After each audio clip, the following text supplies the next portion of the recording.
In the book Ben-Hur, written by Lew Wallace, he talks about how the three wise men who were on the way to see the newborn Jesus, they came from these vastly different regions, and they converge on this one spot. And as they sat and talked, one of the wise men said how blessed we are to have had God speak to us. And one of the other wise men said, but alas, we're not blessed because he spoke to us, but we're blessed because we listened and we were obedient.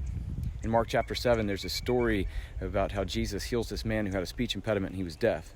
And so Jesus sticks his fingers in the man's ears, and he looks up and he prays and he says, Ephphatha, which is an Aramaic term that meant to open up, to not be closed anymore.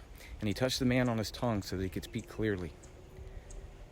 Imagine when Jesus healed people, it wasn't just that he was trying to give them sight and he was trying to help them to hear or help them to speak. But what he wanted, it was something more. He wanted them to see God standing in front of them. He wanted to see what God was doing in their life. He wanted them to hear what God was trying to say. And in this case, he wanted the man to be able to speak clearly about what God had done.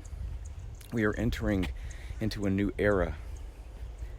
And Jesus is standing in front of us. He's standing before us with his hand out, and he's waiting on us to take his hand. He wants us to see what God has done in our lives, and he wants us to hear him when he speaks to us. And more importantly, he wants us to be able to communicate this hope and this joy to this falling world around us. Until next time, stay safe, stay strong, stay in the Word, and stay in prayer. Thank you for watching our 2-minute message, but don't just believe what pastors say, especially from the internet. Study it, explore it, inspect it, test it. Let that little message turn into an enormous study.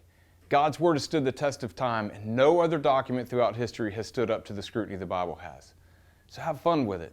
And until next time, I'm Ben, pastor of New Life Family Church.